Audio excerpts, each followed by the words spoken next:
Hey, what's up guys? Welcome back to another episode of Murrah's Motors. Today we are going to be putting a new front left wheel speed sensor in my 2013 Ram 2500. Let's get to it. So to do this, you'll need to take your wheel off, jack the truck up, take the wheel off, and you're going to have to pull the brake caliper and rotor off so that you can access your wheel speed sensor that is kind of down into your wheel hub. The reason I keep going through them is there's supposed to be a brake dust shield that this sensor wire runs under, where it then bolts into the hub, and my shield is long gone, and the one time that the hub was off to do ball joints and stuff, I completely forgot to tell them to get that and put it in, and I don't feel like pulling the hub to do it. So we're gonna see today if I can't like zip tie it down to the hub, because the back side of the rotor keeps rubbing on it and wearing through it. So I'm gonna get my cap off here, and my lug nuts broke loose. Mine are 19 millimeter, but aftermarket wheels and lug nuts, so I don't know what yours are going to be. So I'm gonna get all that broke loose and then jack it up. We'll take the wheel off and get tearing into it.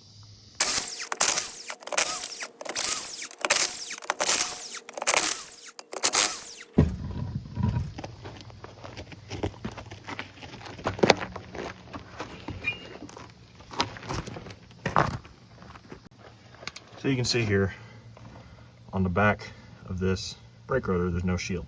It's actually one of the spots it bolts to. You can look across the truck there, and there's a shield on the back side of that rotor. That's why that one doesn't rub through.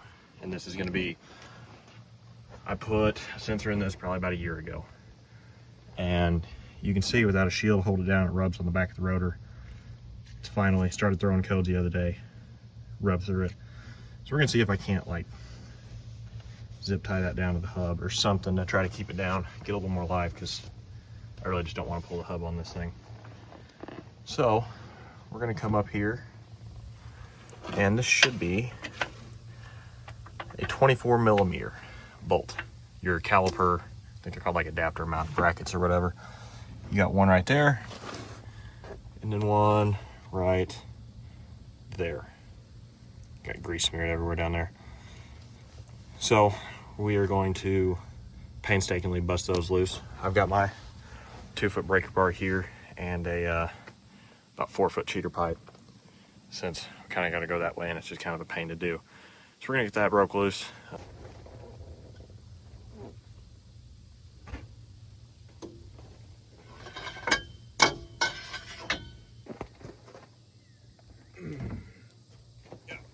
No cheater pipe for that one.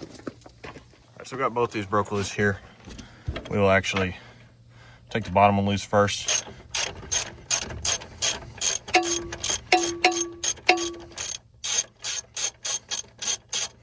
Should be able to run that out by hand. Walk this one out, and we'll leave the top one in. Kind of hold the bracket while we loosen the pads up and everything. Things like this that really make me wish I had a camera I could clip onto my hat, but them are kind of expensive. There's our bottom caliper bolt. Still looks good. From factory, these might have had lock. I think a lot of people say put these back in with Loctite.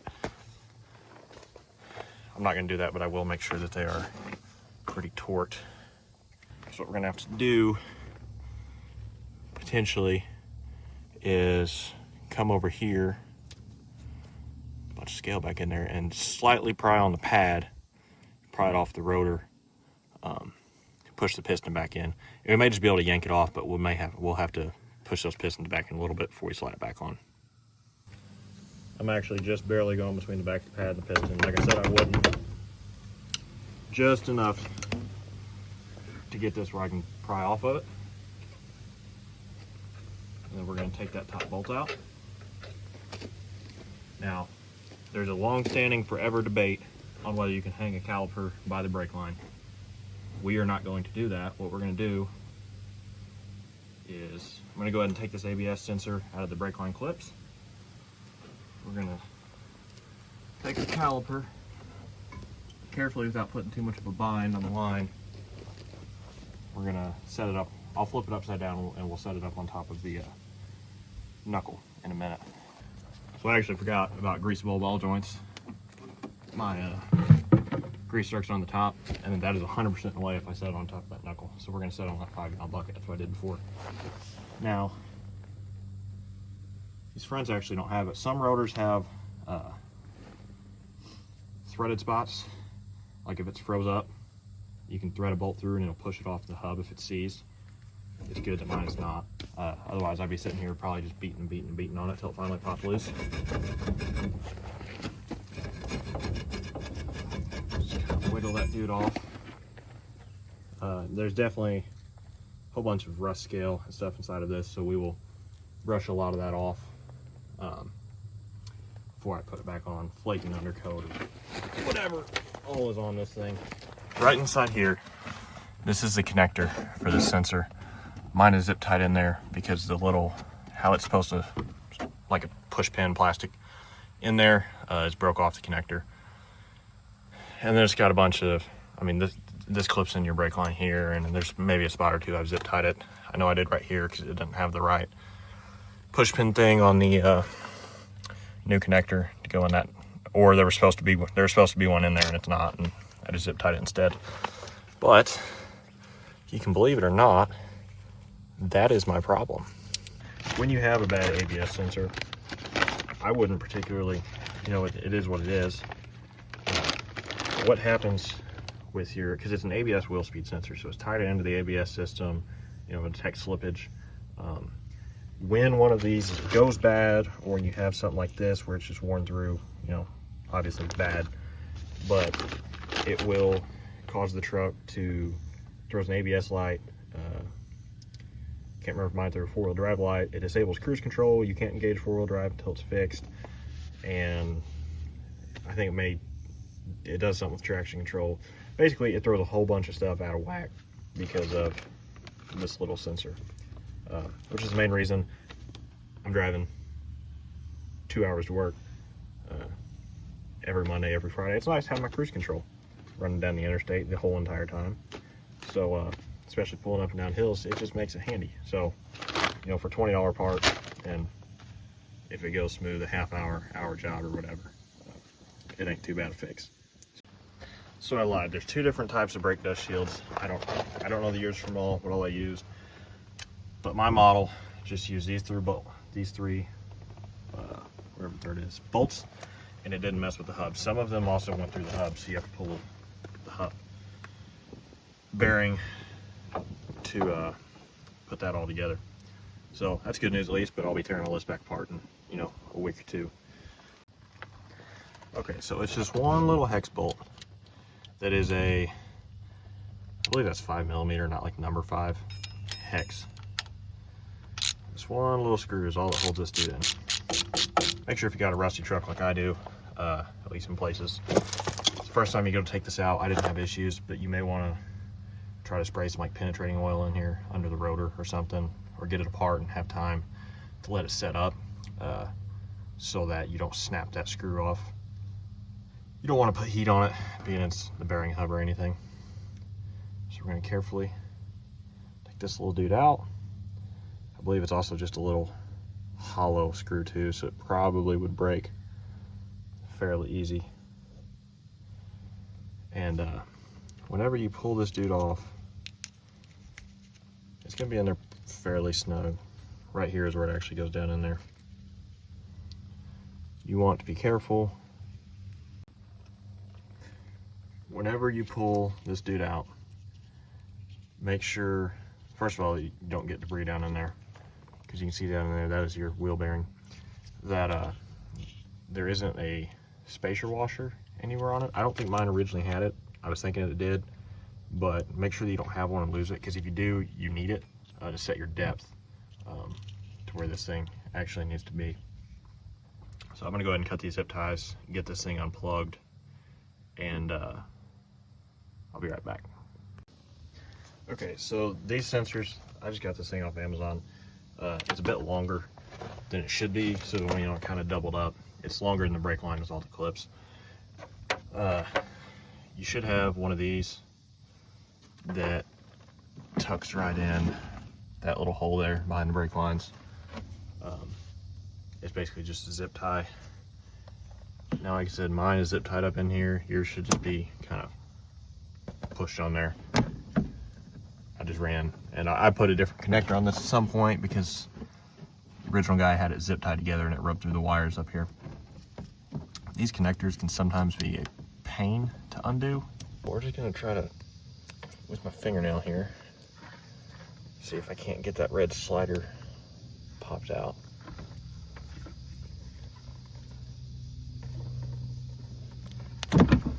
Well, I was able to just pull mine apart, but what you should have to do is slide that little slider up in there, and they're kind of an absolute pain sometimes. You may have to push down on it. It should just be, you got to get that red to slide out and then push the button and pull it apart. So while you got it apart, dielectric grease is never a bad idea. Just to try to keep water out in your connections solid. So we're gonna kind of just run it through that channel. I went ahead and put a little dielectric grease on there and on the O-ring, keep it all good and everything. And I'll just slide that dude down in there. It'll kind of snap in with the O-ring. Put our little screw in there. Snug it up, just not too much. Again, you don't want to break none of that off. And there we have it. Now, if you had a brake shield here, you'd have to slide that in under the brake shield. Okay, so I'm not gonna try to zip tie it, deal with getting that around the caliper or getting wound up at something. We'll just leave it be. Hopefully I get a shield in the next week or two and get time to put it on. And it shouldn't be that big deal. Shouldn't be chewed that far into it. Probably not even through this heat shield here. I forgot this also does come with one of those little Christmas tree zip ties there. So I just took the wire out. I might not have put the original one on because I couldn't get it shoved down in there. So I just took the wire out, put a screwdriver in the middle of it, tapped it in, and it slid in. So that's in. Went ahead and lubed that stuff up. They're probably gonna break or, you know, not be reusable, so I'll get bolts for that when the time comes. So we're gonna set you guys down, and I scraped a bunch of the scale out of the rotor. So we are going to get our rotor tossed back on, and then get our caliper tossed back on. All right, so we got a rotor here. All I gotta do, line our lugs back up.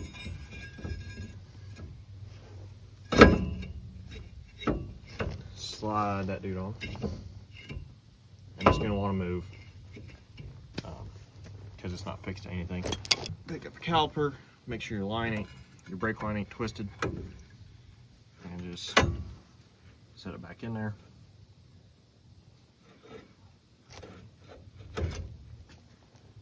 And then we will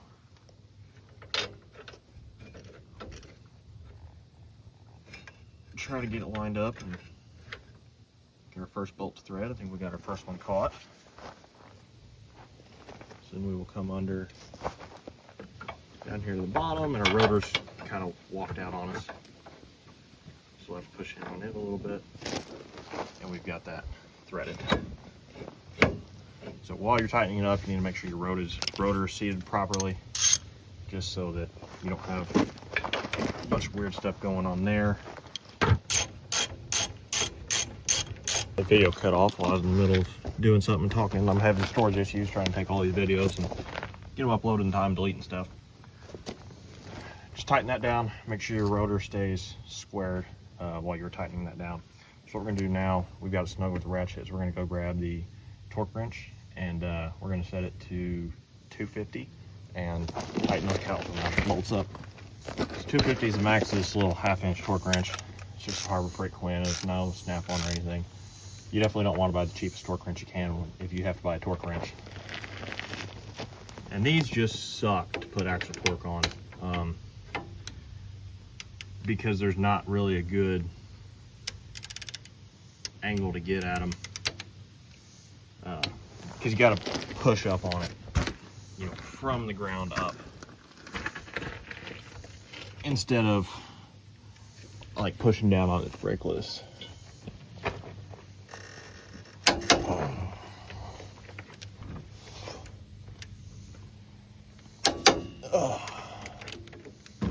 So now that our caliper's on, I mean, it's brakes, so So there's going to be some drag, and that's even without the pedal on it, or without the pressure.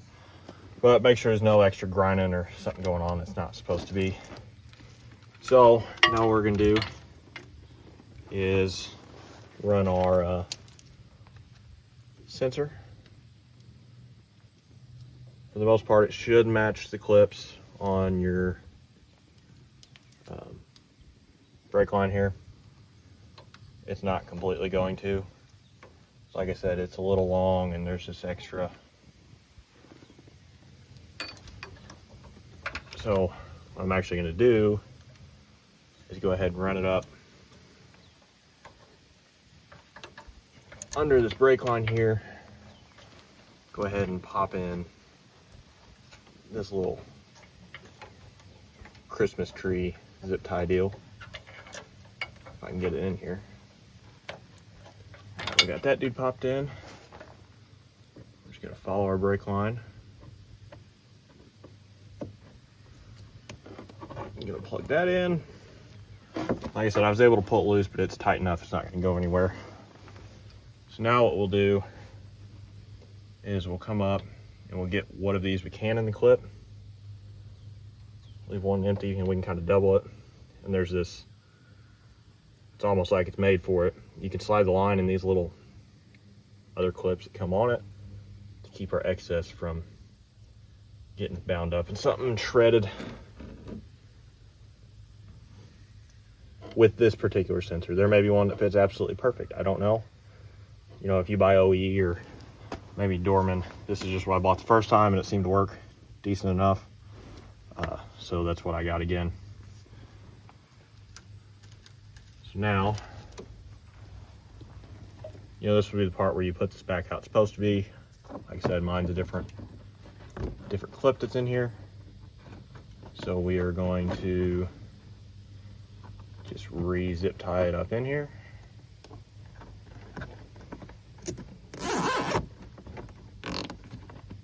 Where it's snug, doesn't get bound up in the control arms. There we go. And that is how you replace your ABS sensor, and probably at least the majority of 4th gens. Mine specifically at 13. I would think all 09s to 18s should be. All I gotta do is slap your wheel on. You can get in the whole debate about do you torque lug nuts. You definitely don't want to over torque them, stress the studs, snap them off, under torque it, fall off. I believe the torque for these is around 130 foot-pounds. I usually put just a little more on it. But again, you don't want to over torque it, stress especially if you've got bigger wheels and tires, stress the studs too much, stretch your threads, end up shearing off your studs or stripping all the threads off of them or anything like that. So there you go, guys. Again, I get to take all this back apart, put a shield on once I get it in, and you know, a week or two or whatever. But hopefully this helps. It's not too hard of a job, unless your rotor would be seized up or something. But thanks for watching.